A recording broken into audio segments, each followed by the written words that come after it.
Good day, good afternoon, good morning, good afternoon where I'm at, and good morning where Peter is. My name is Juergen Steinmetz, joining you from eTurboNews and livestream.travel. I'm currently in Cologne, Germany. Behind me, you see the famous Cologne Cathedral. And the cathedral is busy because it's Christmas in Germany. Today is actually the second Christmas day. There are two Christmas holidays every year. And today is the second Christmas holiday. It's kind of you can see it, cloudy, dark, miserable, kind of a miserable day. It's really quite cold today compared to yesterday. We have -2 degrees, I believe, Celsius, so it's freezing. And I don't know how things are in College Station, Texas, but I like your blue breaking news screen behind it. Doesn't look as cold, so. Yeah, so things here are great in Texas. It's of course still early in the morning. It's just 8:19, but we're expecting a very beautiful day. Yesterday was in the upper 70s. That'll be around 25, 26 degrees Celsius.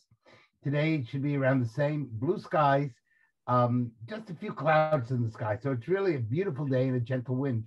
And I see on your television, which is next to you, that's showing pictures of all sorts of people skiing. So I guess we not only see the cathedral in Cologne, but we're also getting to watch your television program at the same time. Well, this is actually a great hotel. I've stayed here. Look, I'm paying full price. I'm not advertising for the hotel, but it is a nice hotel. I'm staying at the Grand Hyatt, or Hyatt Regency better, in Cologne. And as you can see, you walk over this bridge, and it's the bridge where all the intercity trains go between Cologne, the fairground, what is Deutz, to the main train station. And it's right where the cathedral is. So it's a great location. And at night, the cathedral is lighted. You see it from your bed. It's wonderful. A good place to stay. And I have to say, the hotel seems to be quite busy. I see Americans here. I see a lot of people from Holland, from Poland, from Austria, from all over Europe. So it seems like people are traveling despite the COVID outbreak, and similar to it is in the United States. The Omicron is a big concern. Luckily, for some strange reason, Germany seems to be the only country where every day the numbers went down. And they're down again today, I think more than 20% from yesterday. And this is kind of the trend all week. So Germany has not been hit like many other countries, like the United States, like Holland, what is just 50 miles away. We're close to the Dutch border, but it seems to be under control, but everyone is bracing for it to come. So I don't think you can stop it. You can probably delay it, and everyone knows this. And so far, so good. Even though Omicron is a major concern, it hasn't really hit here. But it did hit here. If you look at flights, Lufthansa canceled numerous international and intercontinental flights, including to Houston, Washington, and Boston the last few days, still operating to New York, Los Angeles, San Francisco, because they don't have enough pilots. And many of the pilots are sick with COVID. What is, I think, even a bigger situation in the United States, where United Airlines, Delta, and many other airlines are not only canceling intercontinental flights to Europe, but they're also canceling domestic flights. What, of course, on a Christmas holiday is a major, it's major trouble. Yes. Yeah, it's been a real problem here in the United States. I see, watching your television there, that Santa Claus is still there, and you have it's a movie, I think, playing. Yeah, you have a movie or whatever it is. But yes, in the United States, we had a number of flights canceled. It really made problems for people, especially as thousands, I believe 2,000 flights were canceled in the United States on Christmas Eve. And that meant that all sorts of travel nightmares took place. Of course, in the northern part of the United States, it's cold. And to top that off, people don't want to be stuck in a terminal, because if you're afraid of the Omicron variant, which is so contagious, the last thing you want to do is be stuck in an airport. So you have really a triple whammy there. Yesterday, again, it continued to have flights canceled. And we're told today there will be quite a number of flights canceled. So what that is doing is creating really not only an issue as far as medicine goes, but a perception problem. Once again, the more difficult travel becomes, the less people want to do it. And I know here where the Omicron variant is very widespread, a number of my Christian friends had to cancel their Christmas activities. Families couldn't get together. And then we have some other real problems in the United States, one of which is that for whatever reason, the government forgot to order testing kits. So there are no testing kits. My son yesterday had to go to get a test because of a travel. And normally it takes like 5 minutes to go to a walk-in testing center. It took over 2 hours. A lot of people had to wait 7 hours in order to get a test. And that makes, again, travel incredibly difficult. The other part of it is that people don't know what new rules will come. So even if you do travel, what happens if the rules change on your way home? So for example, when you come back to the United States, if all of a sudden Austrian Airlines announces flights are canceled, you're now having a new issue, and you're lucky you're just one person traveling. But if you're a family of 4 or 5 with little children, which takes place over Christmas, you have children crying, parents upset, and you don't know where you're going. So that makes it, really challenging, to say the least. We did see an uptake in the United States of people traveling by car. So many people are trying to avoid the airlines and trying to stay within 5 hours of home. So that's a real issue that's taking place. And again, I think the important thing with the tourism industry is that we've got to create systems that allow people, when these emergencies take place, not to say you're on your own. So maybe terminals need to have special places for people to eat. They need to put out beds. I don't know what they need to do, but they need to create new systems so that people do not feel abandoned if the situation changes. And Peter, I have to say, the situation seems to be quite a bit more organized, specifically in Germany. I flew on Thursday on a completely booked flight on Lufthansa from San Francisco to Munich. And in Munich at the airport, it's a wonderful airport. You have everything you need. There are testing sites, several testing sites. You get tests done anytime you want, 24 hours a day. It's free if you have a German passport. It costs like 15 euro if you don't have a German passport. And it's very quick, it's very efficient. And the same is in all the cities. Like here, you can actually go to the cathedral you see across, and there are testing sites. You can get tested. There's no wait. It takes a few seconds. Yeah. And I think we need to get to this point, specifically with the situation with Omicron spreading. We need to have enough tests. You can test at home. And I can tell you, celebrating Christmas with my family, my sister insisted that I have a test before I meet with my family. And it's understandable because you have a responsibility. And I can tell in my family, we had 2 COVID cases. My nephew in New York couldn't fly in, and he was supposed to join us with his wife.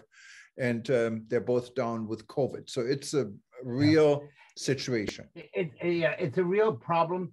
I congratulate the Germans for being organized. Unfortunately, our current government is the other way. We're terribly disorganized. And this is really the worst we've ever had since the COVID started in disorganization. Admitted right from the very top that they did not order enough tests. In fact, the vice president said, "Oh, we didn't see it coming," which is kind of hard to believe, but it's the reality. So that again hurts the tourism industry, because when people are afraid, or you're stuck waiting 6 or 7 hours to get a test, you don't want to travel, especially if you're traveling with little children. So and Christmas is a time when families travel together. So that is really a major issue. On top of that, there are other issues going on around the world. Unfortunately, the scourge of terrorism, which is normally should not be a tourism issue, but it is, because very often terrorists attack tourism sites. We saw yesterday 6 people were killed when some terrorists went into the Congo into a restaurant and threw bombs into the restaurant. Now, I understand there's not a lot of tourism in the Democratic Republic of the Congo, which also has Ebola and other issues. So probably not the best place to visit at the moment. But the important thing is the importance for tourism to maintain safety and security and to make sure that what happens in the Congo, excuse me, doesn't happen in other places around the world. Tourism traditionally has been a magnet for terrorism. And we know that in Europe, as far back as the Meinhof gangs in the 1960s and 70s, they attacked tourism spots. Italy had the Red Brigades, and the importance of making sure that people are safe both physically and from a perspective of health. So those are things that need to be worked on. Interestingly enough, a number of countries are looking more and more at protecting at least major tourism restaurants, major tourism hotels, and major tourism sites. For example, what would happen if at the cathedral that across the way from you, somebody threw a bomb? And look, and this is it's a scare. I can tell you what the scare here is. There is a law in effect. I think it's just the first day. It's in effect today, that in the cities of, and this is for the state of North Rhine-Westphalia where I'm at, in the city of Cologne and Düsseldorf, these are the two major cities, you're not allowed to carry pocket knives to the cathedral area or to the downtown area because they had so many stabbings. People get killed going to the bars. There are confrontations. Like in the United States, we have the gun problems. Here to have guns is a real, it's very difficult to get guns. So, but they're knives. People are creative. If you want to do harm, you find ways to do harm. And now if you're caught with the pocket knife, there are strict penalties. I think 5,000 euro in jail time if they catch you here in downtown Cologne with a pocket knife. So how do they reinforce that? How do they have testing places to see if you have a knife on you, or do the police stop you, or how do they know if I have a pocket knife? No, they don't really stop you. But if there's a fight or anything like this and people get involved in it, then of course they check. But you know, you're not going to get stopped by police, and people are not going to ask you unless there's a reason. But at least, you know, psychologically, it's doing something. There are, from what I understand, to the Old Town area in here, both in Cologne and Düsseldorf, what it's a major party area. Now it's closed, it's Christmas Day, but when they open tomorrow again, that there are checks when you go in. So if you wanted to be in that area and you wanted to visit the restaurants and the bars, yes, you do get checked like you do in the United States. You go through a metal door, and I don't know how they're going to do it here if there's a metal door, but they will have a way of checking it. Yeah, certainly that's a major problem in London, where people get stabbed all the time. And it's a real issue. I'm not sure how we're going to prevent all of those from taking place, but we will need to think about it. I once thought, you know, often we have these no gun zones. So I thought, well, maybe we should just have no crime zones. And if the sign will stop guns, then maybe the sign will stop all crime. Obviously, I'm being sarcastic on some level. But this is a real issue. It would be an easy fix, wouldn't it? Yes, it would. Just we put up signs all over saying no crime zone. Go someplace else to have your crime, and then that will make it. Or crimes are illegal, and that would solve the problem. I don't think that will happen, but I do think that we're going to see next year, you know, a rise in frustration, and that's going to be a really interesting thing to do, especially if there's another variant of COVID. Now, it might be. And viruses traditionally do create variants, and these variants often become weaker. And that may be what's happening with the COVID, where it's not attacking the lungs, it's only attacking the upper respiratory system. And so maybe what we're seeing is that COVID will go from a pandemic to an endemic. Endemic is a much normal type of thing. We have lots of endemics around the world, and we've learned to live with them.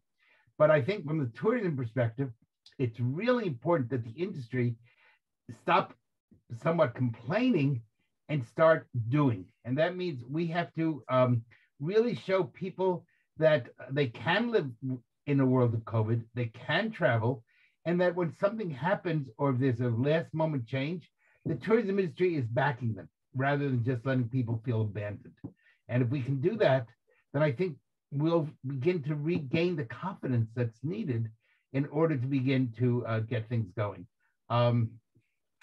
And Peter, there is an interesting, I mean, talking about what you're saying, there's an interesting study what was concluded by the Thailand Department of Medical Science, and Dr. Supaket Srilak, he's the Director General of the department, said that the Omicron is spreading 70 times faster than the Delta variant. However, the Omicron did not harm lungs like the Delta. Of the Delta cases, as many 50% were admitted to hospitals in Thailand, while the rate among the Omicron cases in Thailand, admission was only about 20%. At present, Thailand has 16% of all COVID cases are Omicron. So the number is rising because it's so contagious. But the percentage of Omicron cases among tourism arrivals rose from 25 to 53%. So that is an enormous rise. Yeah. Of 205 Omicron cases in the country, 180 were visitors and 25 others were Thai people who had not left the country but had met or had interaction with these visitors. So it looks like the visitors industry is somehow responsible for transporting this Omicron virus over borders. Well, absolutely. The problem is, how do we protect both the local population and the visitor when things change? And they will change. I think one of the things that we're going to see this winter is that you're going to see a rise in the flu. Now, again, people tend to forget that the flu, a cold, and COVID are all coronaviruses. They're interrelated. They're like a family. So we're going to, if we have an increase in the flu, will people traveling with the flu infect other people? Now, we test for COVID, we don't test for the flu. Many people who have been vaccinated for COVID didn't bother to get a flu vaccination. And so in many parts of the world, the flu vaccination, and hopefully you've gotten your flu vaccine, is maybe only 17% of the population, 18, 17%. Well, you know what? That means that we may have a major flu outbreak, and the flu is just as contagious as COVID. And by the way, kills lots of people. So we need to really be thinking about this. It's not just a question of COVID. It's a question of travel and health and making sure that we don't spread disease from one place to the other. And you know what? If you die of COVID, or you die of a bad cold, or you die of the flu, or you die of diabetes, you're still dead. It really doesn't matter. So we got to make sure that, but I'm really worried about a flu outbreak around the world with so few people getting flu vaccinations. Yeah, no, and absolutely. I mean, flu vaccination, I think in the United States, it's very common. I got mine, and a lot of people I know got those, and it's also very common here in Europe. But there are other parts of the world where maybe flu is not such a big and known issue, and COVID is on the front line. So where maybe people don't really think about flu. People are hearing about COVID every day, and you're forced to get in many places a COVID vaccination, and that's good. I'm pro-vaccination, but I also want people to get a flu vaccination, because in the beginning of the illness, you don't know if it's COVID or if it is a flu. And on top of that, there are 3 or 4 types of COVID all taking place at the same time. So what happens is we don't necessarily know on the first stages of COVID, if it says you're positive, are you positive with the Omicron or with the Delta or with the classical COVID? And so that means treatment can't begin. But the problem is, if I'm traveling with the flu, I can take a COVID test to show that I'm negative and still bring the flu to the entire plane, or to the entire, or get off the plane and get lots of other people sick. So those are real issues that we have to begin to think of. Maybe we need to have also a test in the winter. Are you just well before you get on a plane? Yeah, no, absolutely. In other news today, of course, is Archbishop Tutu in Cape Town died, what of course spreads like a shockwave, especially in South Africa. He is a receiver of the Peace Award and has been, of course, instrumental in rebuilding South Africa after apartheid. I understand from our friend Jeffrey Lipman, he has been a big supporter of world tourism. Jeffrey, when he was CEO of the World Travel and Tourism Council, actually met with the Archbishop on several occasions and discussed what tourism can do for a peace process and a healing process in South Africa. So our condolences to the people of South Africa and to all of Africa for this loss. He was 90 years old and he died in Cape Town. And as far as I know, he didn't die on COVID. Good. Well, and hopefully he died peacefully in his sleep. The Honorable Minister of Tourism for Jamaica, Edmund Bartlett, made a statement on the passing of Archbishop Tutu. The passing of the legendary Bishop Desmond Tutu is the closing of a most instructive and human freedom enabling era in human life. The work of Desmond Tutu, along with the freedom fighters of South Africa, made the statement of African liberation a strong and powerful one. But it also was a period when the world converged on Africa in a very positive way. And even little Jamaica played its part, not only in terms of the rhetoric at the UN, but also in terms of his songs and his music and his culture, and how that interaction of the diaspora reversed to enable Jamaica to participate in that freedom struggle, not with bullets or guns, but rather with words and songs and strong admonitions. But also the role that our own Edward Seaga played in driving the discussions to attack the Rand being the instrument and symbol of the greatest level of oppression in South Africa. Defeating the Rand enabled Desmond Tutu and the other leaders, Nelson Mandela and the great ones, to enable the final crumbling of the most painful and destructive period in Black history. So today we give thanks for the life of Desmond Tutu. And we say to all, there goes the example, there goes the legacy, there goes the standard by which our lives must be measured and judged. Let us do our part to preserve that great legacy by this great man. May his soul rest in peace and light eternal shine on him. Good. Well, and hopefully he died peacefully in his sleep. Unfortunately, everybody dies. We're on a one-way trip from the day you're born. I tell my medical students that everyone is born with a deadly illness, and they go, "What is it?" And I go, "Life." So no matter, nobody asks you if you want to be born, and nobody asks you if you want to die. The real issue is, what do we do in between? And you know, we're all on a personal trip through life. Let's make that voyage, which is what tourism is all about, as valuable and as beautiful as possible, as long as we're on the planet Earth. So I think that, you know, the Archbishop's death is a reminder to all of us that we need to make each day count. Absolutely. And this is a good way, I think, of ending our Christmas message here and Christmas broadcast. And we'll be back this week. I'll be still in Germany and Peter will still be in Texas. And we're going to see you again probably tomorrow or the day after tomorrow. In the meantime, please don't forget to read eTurboNews. We'll update you 24 hours a day, every day of the week.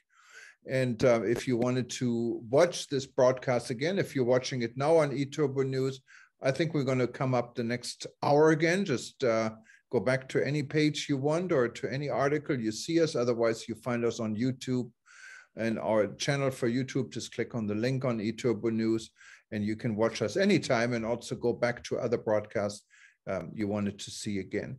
But thank you, Peter, for being part of us this morning. I know it's Sunday morning in early Texas. Here, but, early there. I hope you'll have a good dinner if you're going out for dinner and bundle up. And I think you said you're going off to see some friends, so enjoy.